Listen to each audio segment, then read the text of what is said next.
Today we have the honor to be interviewing a researcher who's been researching and understanding what happened 77 years ago in Hiroshima and Nagasaki. But due to COVID restrictions, unfortunately she won't be here with us in person, but we are lucky enough to have a call with her to discuss this important event. Let's give a huge round of applause to Fatma Nafis.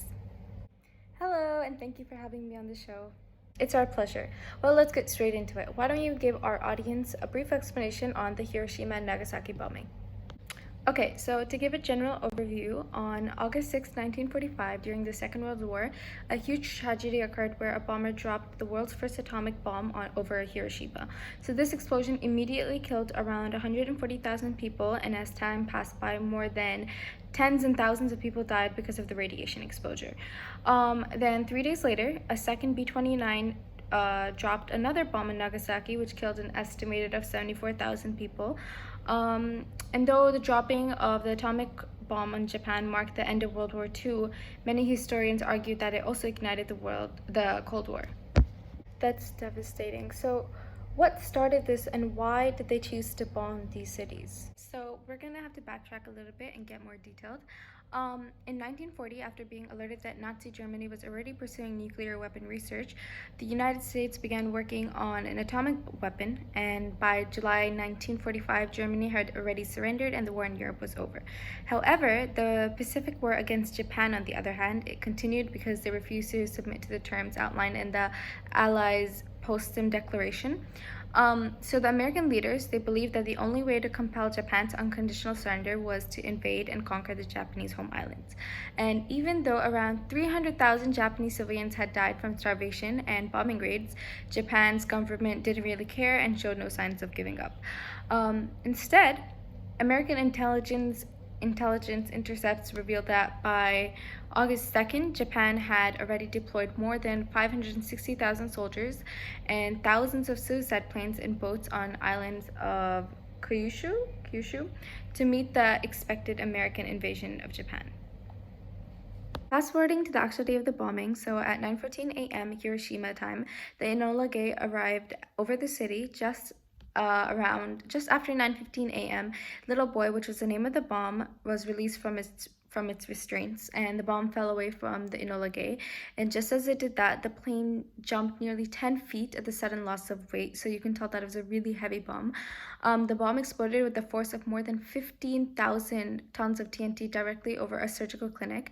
The bomb caused detrimental effects on the people and its city. It vaporized people half a mile away from ground zero. Statues melted, roof tiles fused together, and exposed skin of people miles and miles away burned from the intense infrared energy. At least 80,000 people died instantly, and in the minutes and hours and days that followed the bombing, survivors in Hiroshima tried to locate loved ones and care for the thousands and thousands of wounded. Other people, they were buried in the debris of their home. Most structures in the city had been constructed of wood with tiled roofs. All but a handful of concrete structures in the city center had been completely leveled. President Harry Truman was aboard the cruiser USS Augusta on his way back from the Potsdam conference when he learned of the bomb's successful detonation.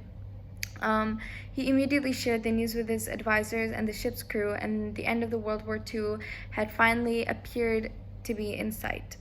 The end of the day of the Hiroshima bombing, and on August 6th, workers on the Titan Island labored intensely to put the finishing touches on another bomb, which was called the Fat Man bomb, and prepare that for its use. The decision to use this bomb just days after the explosion of the Little Boy at Hiroshima was based on two calculations. The first being that always changeable Japanese weather. The appearance of a typhoon or other major weather events could force deployment to be postponed for weeks, and the second reason being that the belief that two bombings following in quick succession would convince the Japanese that the Americans had plenty of atomic devices that they were ready to keep using until Japan finally surrendered. Reports of approaching bad weather convinced the Americans to drop the next bomb on August 9th. A B-29 named Boxcar took off from the Titan at 3:47 that morning. Over Kokora, clouds and smoke from nearby bombing raids made it really hard to see the city, so it was really difficult to see where they wanted to drop the bombs. So instead, they headed for a secondary target, which was Nagasaki. And in Nagasaki, tens and thousands of civilians, especially children, had already been evacuated from the city. The series of hills around Nagasaki also somewhat confined the initial blast and restricted the damage. Still, the impact was devastating, especially because people had heard the all clear after the early aircraft raid warning and had left their shelters. Everything within a mile of ground zero was destroyed. 14,000 homes burst into flames. People close to the blast were also vaporized.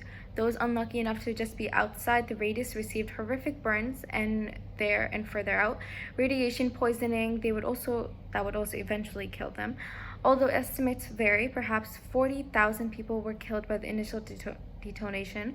By the beginning of 1946, 30,000 more people were dead, and within the next 5 years, well over 100,000 of deaths were directly attributed to the bombing of Nagasaki on August 9th, 1945. That's horrible. I can't even imagine what they had to go through, and we'll never forget the thousands and thousands of people that passed away during this tragedy. Anyway, thank you so much for your detailed knowledge on what happened, and it was great having you here. Of course, it was my pleasure.